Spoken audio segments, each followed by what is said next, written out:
Hey everyone, C here, sitting on a 5-gallon bucket and pouring my heart out to the internet.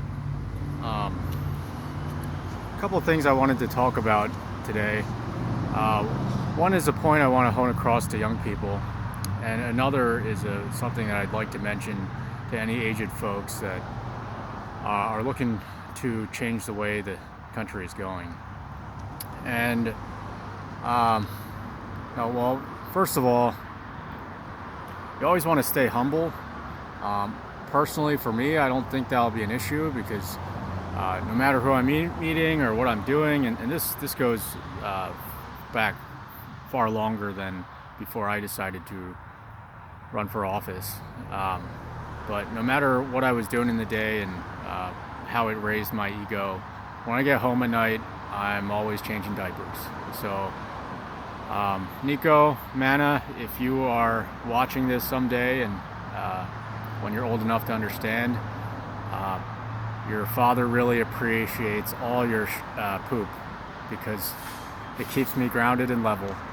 And I hope that any young bloods looking to run a grassroots campaign as well will equally stay humble, because I'll tell you what, the career political animals or folks that are running for office purely for ego, at least from what I've seen interacting with them, they are not grounded. I had kid you not, like an hour-long conversation with a politician who's an establishment out here, and I don't imagine he'll be watching this, but if he is, you know who you are. And you got to be honest, this is you. You give nothing but political non-answers, and those of us from the 9/11 generation, or the generation that grew up after 9/11 and remember a world before 9/11, in fact that's what we were called before the media started smearing us as millennials.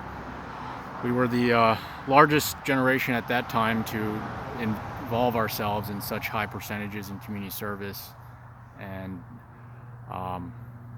yeah, that's that. Now we're millennials. Awesome. But I still like to think of us as 9/11 generation. For those aged folks that have bought into the media narrative of millennials being useless and not contributing to society, just be aware that folks have fought, served, and retired from the military after 20-25 years that are still called millennials. So just a news flash about how misleading the media can be. And I mentioned in previous videos about how the media was driving the narratives about staffing shortages not being due to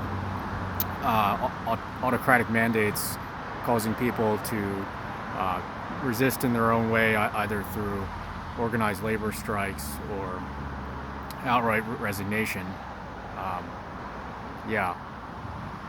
And yeah, another thing that grassroots candidates have to do is come home and mow the lawn. So that's a project that I need to get onto before it gets too dark. And out here in the Pacific Northwest, it's a constant battle. And for young people like myself, and maybe even folks that whatever age you are, honestly, I don't know why I keep saying young people. Maybe I just feel like an old soul. Sometimes I feel like I'm a teenager. Another thing that keeps me grounded is having a wife that's way more impressive than I am. So thank you, honey, for always outshining me. Also, again, what I wanted to get into, my message for folks that are disheartened, particularly young folks, disheartened about the state of this country and the world, and how polarized and divided we're becoming because of tools like the one I'm talking into right here. This is nothing new, actually. It is new in the speed and tenacity with which certain interests seem to be dividing the country apart, perhaps by design, perhaps not. But something we were required to read, although I'm not sure how many naval officers are actually reading this, And especially if you're a naval officer later in your career, I sure hope that you've studied Alfred Thayer Mahan, and have actually read books like The History of Sea Power at Sea. But the point to take away is not that, hey, you need to read this huge volume. The point to take away is this fellow, he wrote a book 200 years ago after having served in the Civil War and having seen our country in considerably more dire situation of national division than it is today. I mean, all we are really divided by today is this fake news media or real news media, either or whatever. They're just focusing on issues that divide us. So we do have the power to turn that off and just go around. I encourage people to join my campaign at c4liberty.com. Shameless plug right there. But go around, door knock, and spread my message, and you'll see like just how receptive people are. I've had universal positive reception, with the exception of 5 individuals who happen to all be from the same demographic, although 2 of them are clearly Republicans and 3 of them were clearly Democrats by their own admission.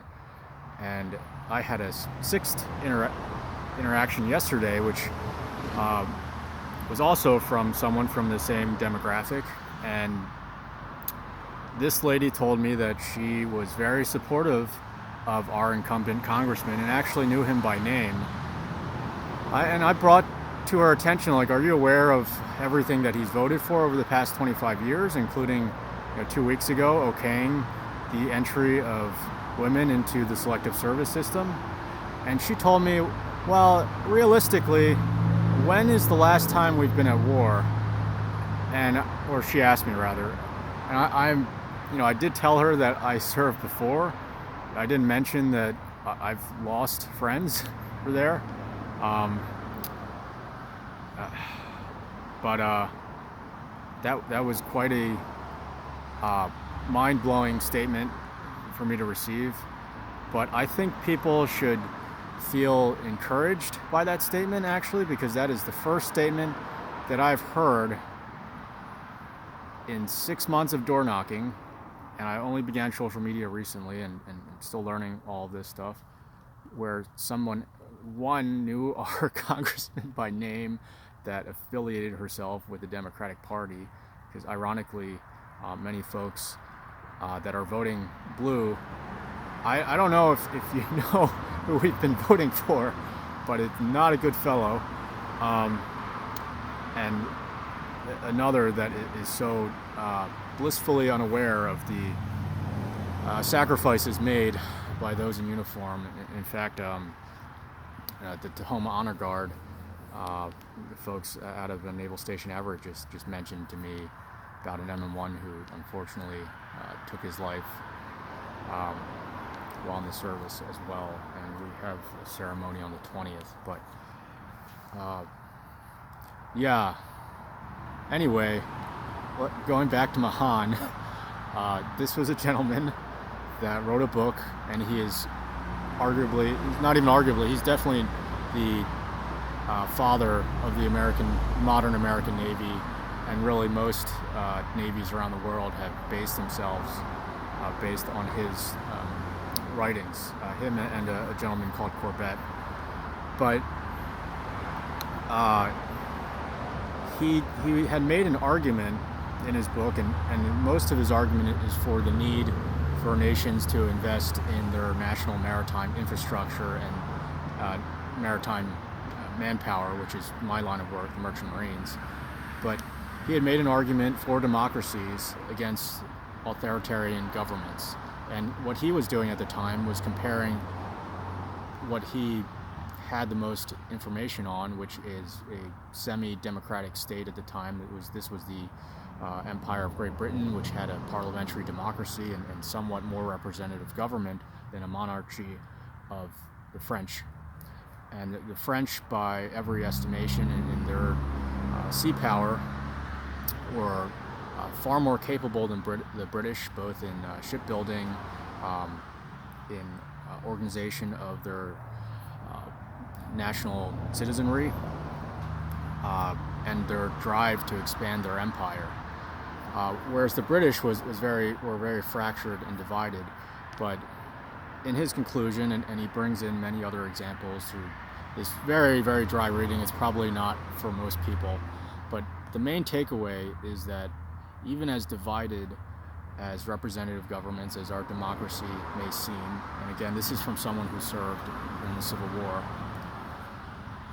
when we galvanize and we organize behind a political cause, there's practically no force on the planet, especially not an autocratic regime, that can resist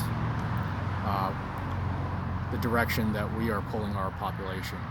Because even though we may be representative of many different folks with many different opinions and coming from many different walks of life, when those people come together for a single purpose, you can't stop us.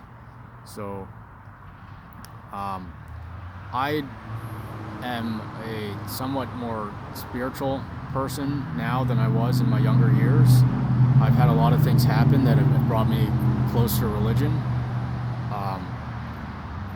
And I kind of feel that all the division that we are seeing projected on the media and today, and especially on this toxic social media, which I'm now diving into, like, my gosh, people, turn off your phone, come out of your apartments and walk outside and just say hi to people. As some sickening things online. So I don't know if the internet is quite bringing people together like it was when I was younger, and we had social media platforms like this thing called Live Mocha, where I've met many friends, which I know to this day, that I met on the internet of the 90s.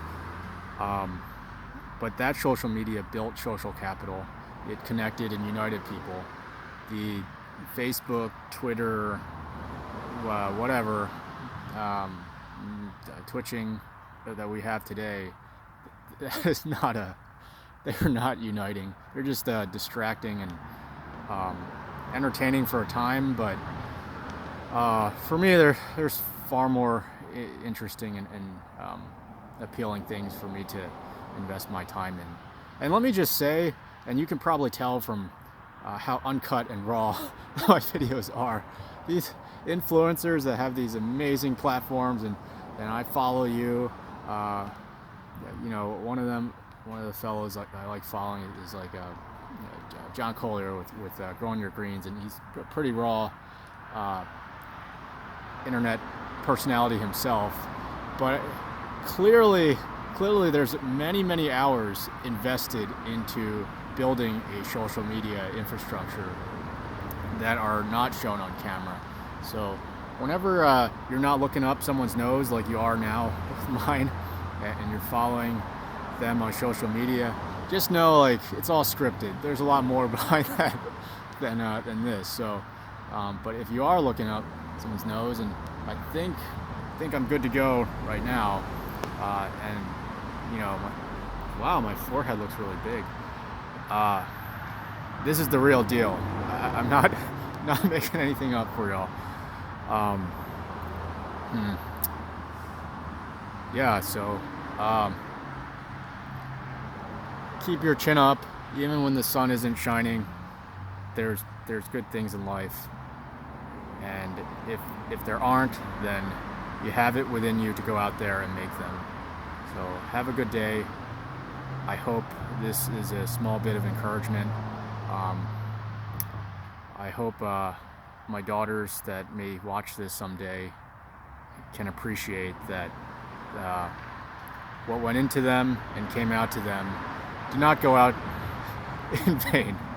It was put to good use, and it always keeps mom and dad level. Take care. Have a good evening.